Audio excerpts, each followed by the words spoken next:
Hello humans of the world, I'm Dawn of the World, welcome aboard. We're gonna talk a bit about the One Piece live action. I've been meaning to make this video as well as several others for a while now. I literally just got back the other day from spending the better part of a week out west where I was stranded with some classmates because of some floods, but that's a whole other thing. My course is soon wrapping, I'll soon be moving, more videos are on the way, that's a threat. So anyway, the One Piece live action adaptation does not have a release date yet, nor have they wrapped shooting. However, they are keeping us all on the edge with the multiple likely intentional leaks of thrills and spills behind the scenes and continuously updating us about the cast and the crew. And I'm not going to be the first to say this, but this live action anime adaptation feels very different to other live action anime adaptations before it. The main difference is that this one looks good, but let's unpack that a bit. When they first announced the One Piece live action adaptation, I was skeptical to say the least, because One Piece feels like one of the last series that is going to work as a live action format. The characters are larger than life. It's based in a wonderfully bizarre world removed from the grounding of our own reality. The main character stretches. How do you sell that? But even during these dark and uncertain times when the Netflix adaptation was merely a whisper in cyberspace amidst all of my personal qualms, there was still a single, though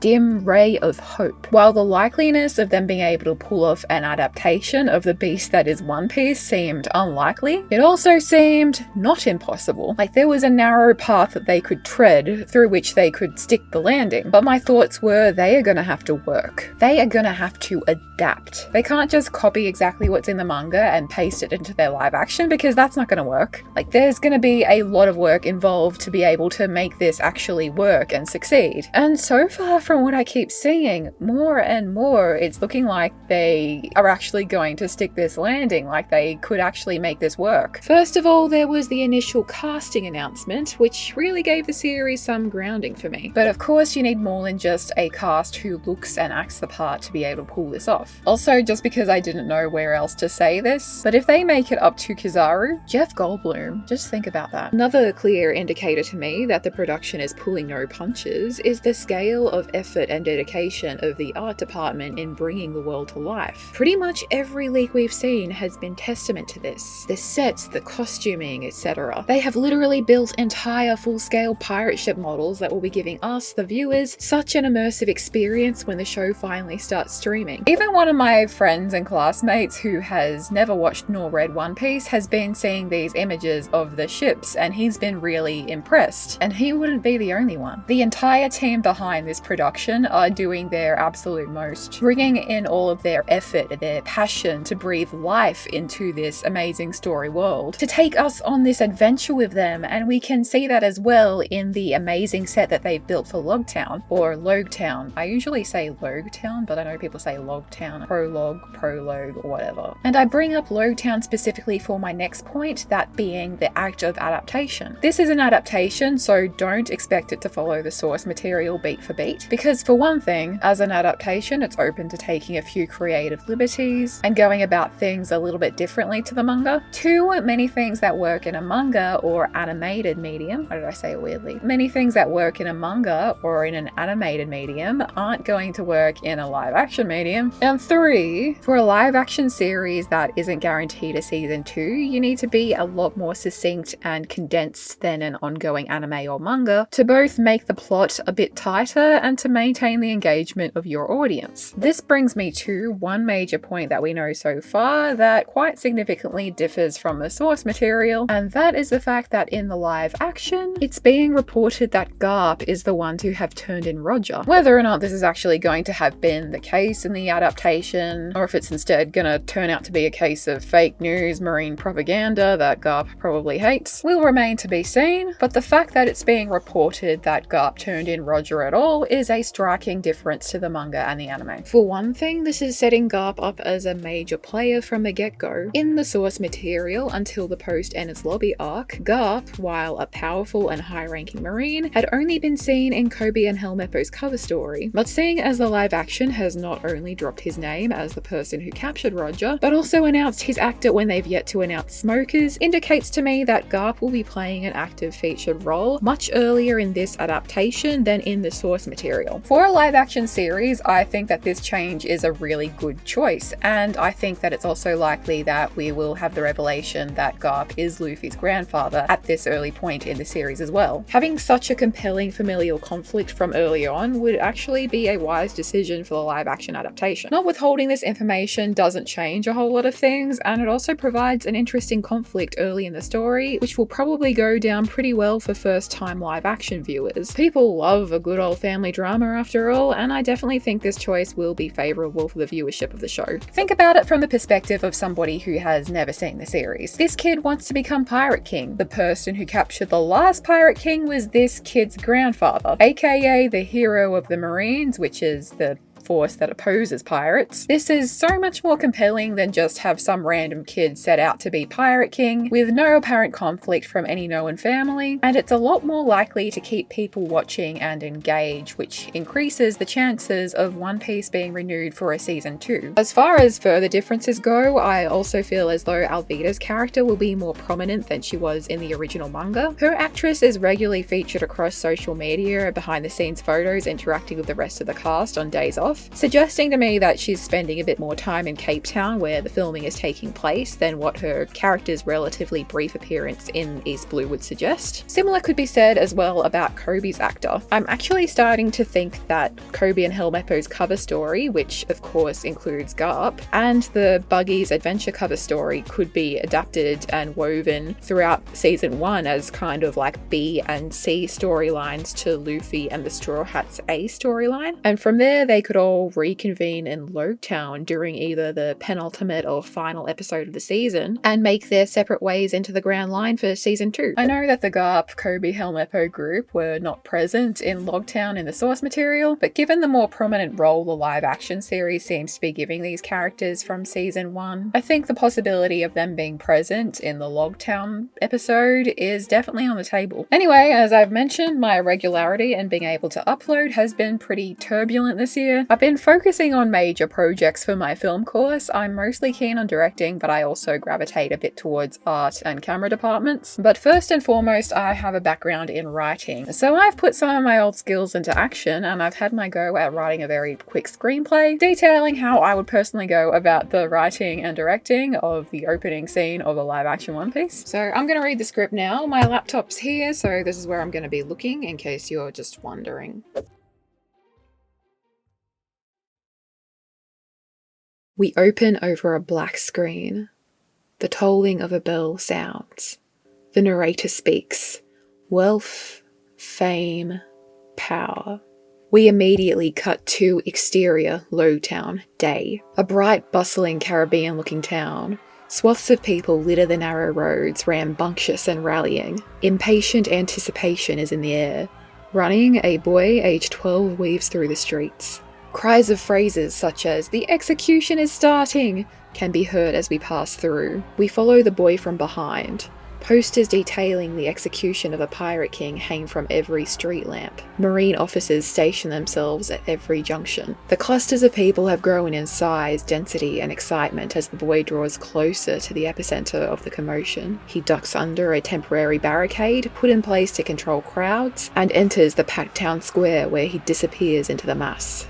As we pull back and wide, the full scale of the spectacle becomes apparent. The town square swells with a multitude of people, with the exception of a relatively narrow strip leading up to an execution platform.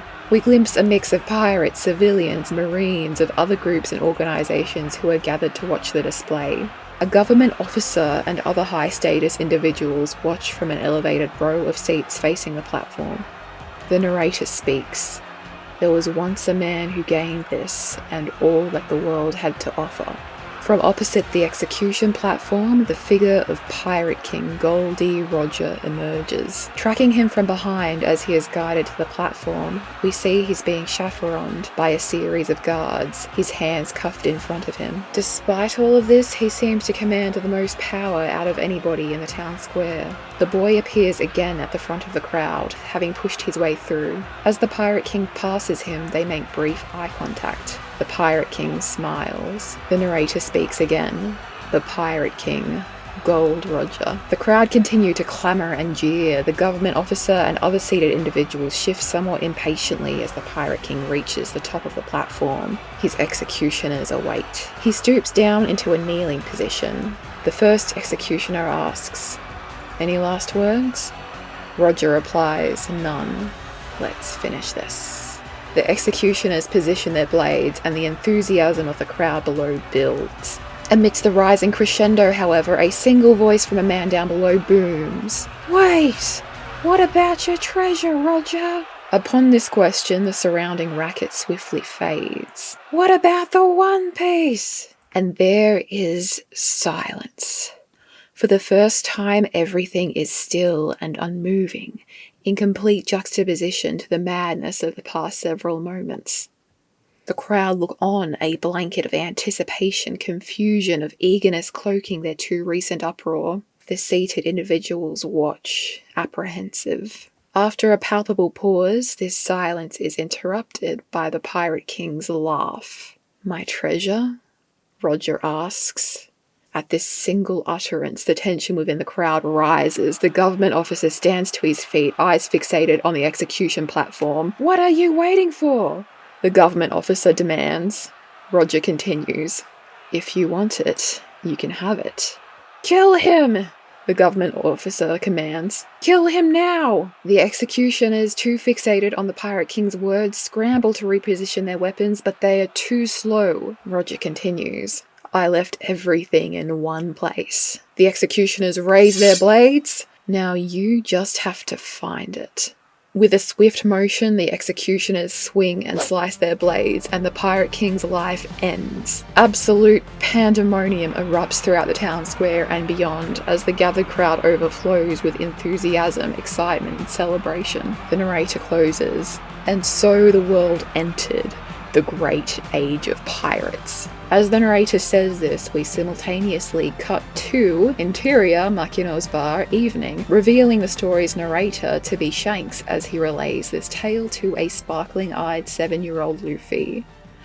And that's all I got. So the reasons behind some of my choices. Concerning the child, I think it's really important that the audience has a character that they can connect with in this very first scene. One Piece is a series that is not grounded in reality. Other pirate shows and movies such as Pirates of the Caribbean and Our Flag Means Death, while definitely leaning into and even embracing fantasy elements, are still based in the grounding of real-world places. One Piece is set in an entirely different world and has some overtly fantastical concepts on top of that. From the very first scene, this is going to make it a bit more difficult for our viewers who have never seen nor read this story to really connect with the story world. So even from scene 1, it's important for the viewers to be able to connect to some kind of focal character, an audience avatar with whom we can connect with in some way. And what a better way to view this new world than, say, through the eyes of a child. And some of you have probably caught on that this isn't meant to be just any random child. I drew some inspiration from this from an anime-only sequence after all, and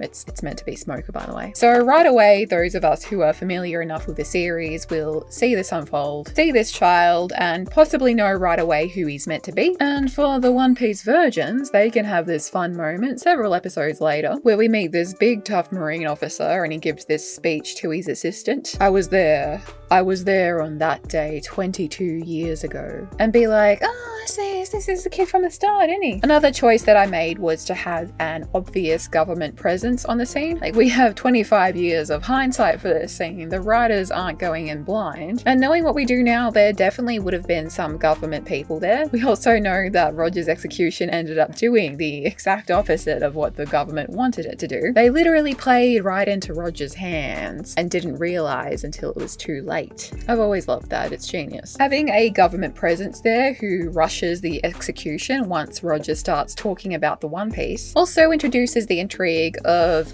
what are the government hiding? Earlier on, and where I said before that viewers love a good family conflict, they also love a good government conspiracy. So I think that adding this spice in from the get-go will help the Netflix series hit it off with the mainstream audience quicker than if they were to withhold that element of government corruption and cover-up. And lastly, the transition in which it's revealed that the execution scene is being narrated by Shanks as he relays the tale to a young Luffy. Now, the actual narrator of the source material of One Piece, that's a whole other can of worms, and I don't think it's Shanks, but for the way that I've approached this live action One Piece opening scene, I think that Shanks is a pretty good contender here. When you think about it, the One Piece manga opens up with a double flashback. Flashback of Roger's execution, to the flashback of Luffy eating the devil fruit, etc., to finally the present day in which Luffy departs on his journey. For a live action, this could feel a bit clunky to go from one flashback into another flashback into finally the present day storyline in which we follow the series, but it could kind of work if we have the first flashback told as a story to somebody in the second flashback. A movie that actually kind of does this is the Disney film Treasure Planet, which opens on an epic tale from the past, which is revealed to be a mother telling her son a story. After this, it jumps forward several years into the narrative's present day, and I think that if the One Piece live action follows the manga route of going straight into Luffy's flashback rather than the anime route of revealing it a few chapters later, this would be a very effective way of going about it. But there are honestly numerous approaches that this production could take, and chances are they're going to do something a bit different from this again. And I'm actually kind of glad for that because I can't wait to see what they do. So what are you guys looking forward to most about episode 1 of the One Piece live action? Let me know down below. I'll probably get back to you and fangirl with you. I'm Dawn of the World, and I will see you next time. Later, guys.